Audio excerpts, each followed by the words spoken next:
Ah! Sorry, didn't see you there. I was just waxing my rocket. You must be here about the Kerbal Space Program Hardcore Mode.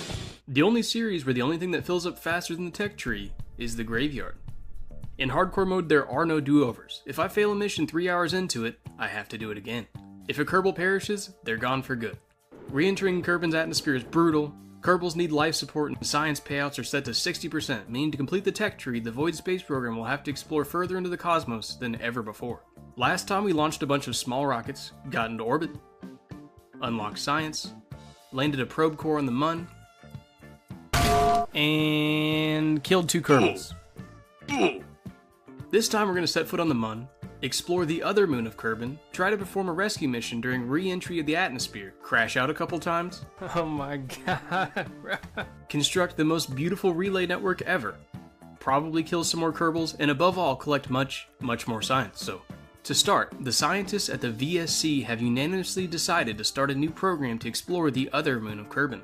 It is as of yet completely untouched by Kerbal kind. Located just a little bit farther away from Kerbin than the Mun is, it's actually easier to get there than the Mun because it requires less delta V. But what is delta V anyways? It's literally defined as a change in velocity. Every burn your rocket makes in KSP changes the meters per second your craft is traveling at. And for our purposes, it will be enough to think of it as something of a fuel gauge. And it can be used to determine what your craft can do and how far it can go. So naturally, I designed a rocket with way more delta V than what was needed, and thus began the Mint program. The Mint probe's job was a simple one. Land on the surface of Minmus and transfer back all of that sweet science.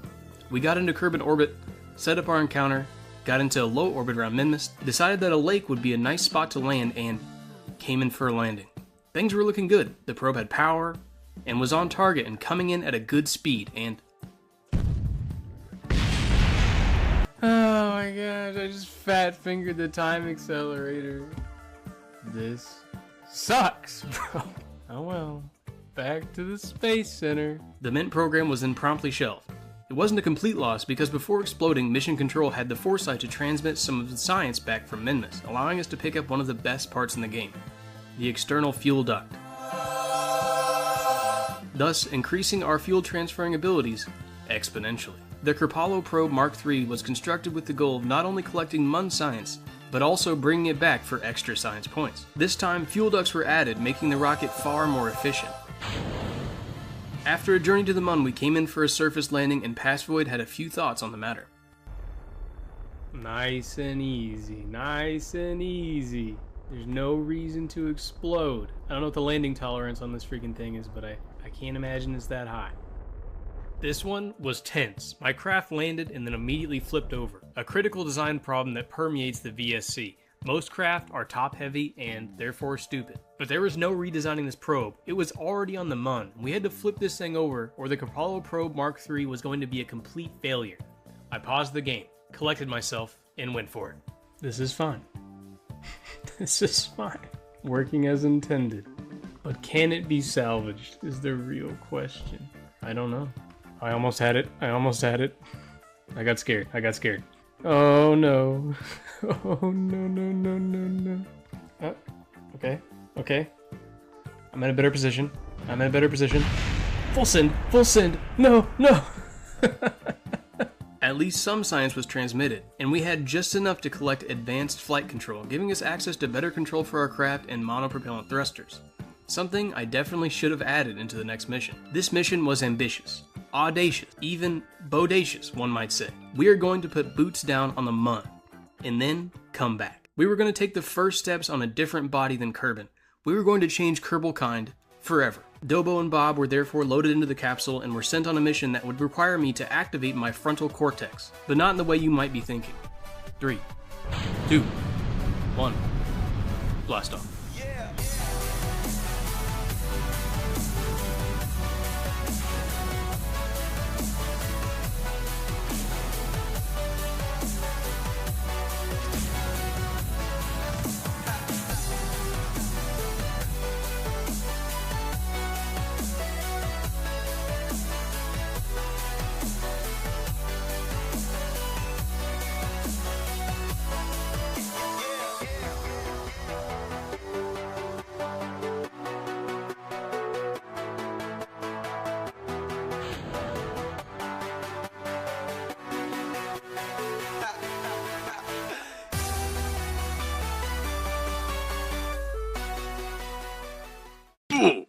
The first steps on the MUN weren't really steps at all. It was more of a bonk. But regardless, it was a momentous occasion. We took a couple of photo ops, planted the flag, dedicated that flag to those who got us here to begin with, gathered up some surface science, and then gathered up the rest of the science all that we could and set off the moon and made our way back home. But this is when things got a little bit interesting. Looking down at the fuel gauge, I saw something quite alarming. We were left with only 380 delta V. NANI?! This was enough to make it back into Kerbin orbit, but not enough to deorbit the way I want to. I settled on using the atmosphere of Kerbin to burn off some speed, but not come in so steep that the craft explodes. So we burned and put our periaps at 60,000 meters above the surface. I was hoping this was the sweet spot, and then we got to work. Every single pass shed off more and more meters per second, until when trying to reorient the craft, I suddenly realized that I had no control, and couldn't move it at all. I had completely forgotten about Kerbal's life support. Time warping around the planet had used up all that I had, and both Kerbals had gone on strike, refusing to work at all. This was bad, because while eventually the craft would eventually deorbit itself, I had no way of deploying the parachutes to allow them to land safely. If the VSC didn't launch a rescue mission to save these Kerbals, then Dobo and Bob would be lost forever, as well as all of the science on board their craft. This situation was dire. The rescue craft was hastily assembled with 3 command pods and a week's worth of life support. We had to rendezvous in orbit, and not just any rendezvous, because the orbit of the Kepollo craft dipped into the atmosphere, so the rescue mission would have to do that as well. Completely determined to save the science on board and the Kerbals, the rescue mission Mark 1 was launched from the VSC and actually got into an encounter with the MUN craft shortly before re-entry began. Bob then pulled up, and this was when the most horrifying component of this situation was discovered. Both Kerbals and their Kepollo Mark IV did not have functional jetpacks, meaning when they let go of the ladder, they were more or less drifting into space and unable to maneuver at all. One wrong move meant that they were lost in space forever. Messing with us for a while, eventually everything started heating up. I put Dobo back inside of the craft to save his life, and then we had to endure re-entry together.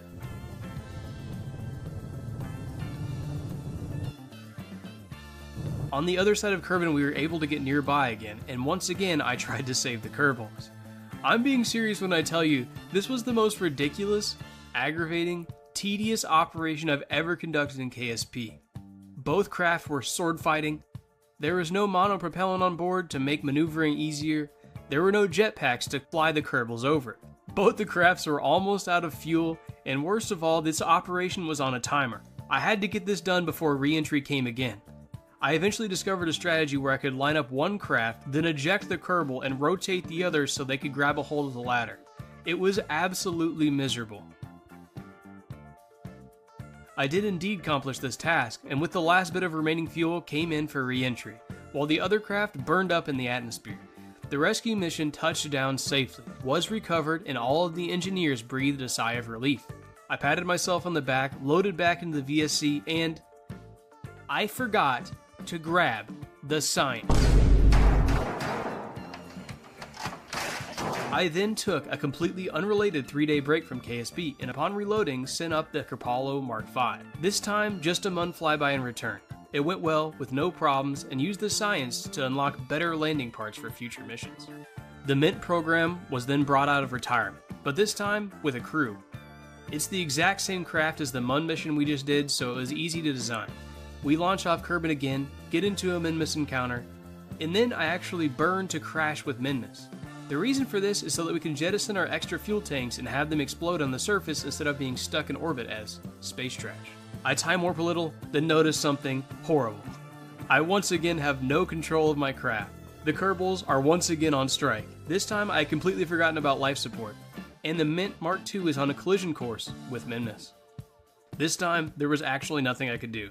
The engineers back home beg and plead with Dobo just to snap out of it and do one small burn to save their lives. But the scientists' cries fall on deaf ears. All that could be done was time warp and wait for the inevitable. 2 more flags were therefore erected for Dobo and Hazy Kerman. But the mood isn't as sad as the other ones. To be honest, it's kind of their own fault. Another minor mission was then launched. The Mint Mark III was launched just to scout out the surface of Minmus. It went well and physically brought back some science, giving us information about high and low Minmus orbit. Then, something interesting. During many of the probe missions so far, we would temporarily lose control of our probes because they would lose connection to Kerbin. In this game, it is possible to set up something known as a relay network. Normally, if your craft can't make a connection back to Kerbin, then you can't transmit science or really even control it. But a relay can help bridge that gap. I designed a craft that can hold 4 relay satellites at a time and send it up. It blew up once again, but we got it on the second try. The engineers back on the ground made it abundantly clear that we need to put our craft in an elliptical orbit, and then try to place our relays so that we can triangulate around Kerbin. This was achieved with 1, 2, 3, and just for the last one to get more coverage, we placed it in a polar orbit, just in case that might help. When completed, the relay network looks just like this. It's pretty to look at, and theoretically a signal coming at Kerbin from any angle should be able to be beamed back home. Excellent, so now that we have a bit more space infrastructure set up, it's time for the final mission in this episode. We're going to land on the Mun and come back. I do not care how many Kerbals perish, how many science points are exploded, or how many millions of tax dollars are wasted. We are going there, landing, coming back, and we're going to collect full science. Their Kepollo Mark 6? I'm not sure. Was then launched. A truly magnificent piece of technology. A revolution in Kerbal endeavors. It was exactly the same rocket as before, but with 1 extra liquid fuel tank. Incredible. It launched off, collects science in high and low Mun orbit, lands on the surface, more science is collected, another photo op is taken, a few words are spoken to immortalize this moment in history. And then, it comes back home. All without any unplanned explosions, and above all, it makes me smile. After 10 hours of playtime, I have landed a Kerbal on the Mun and brought them back without a single issue. Pick up heavy rocketry, aerodynamics for plane shenanigans, and then advanced construction for all the thingies. Thanks for watching until the end, and hit that sub button for part 3, like the video for the algorithm, and goodbye.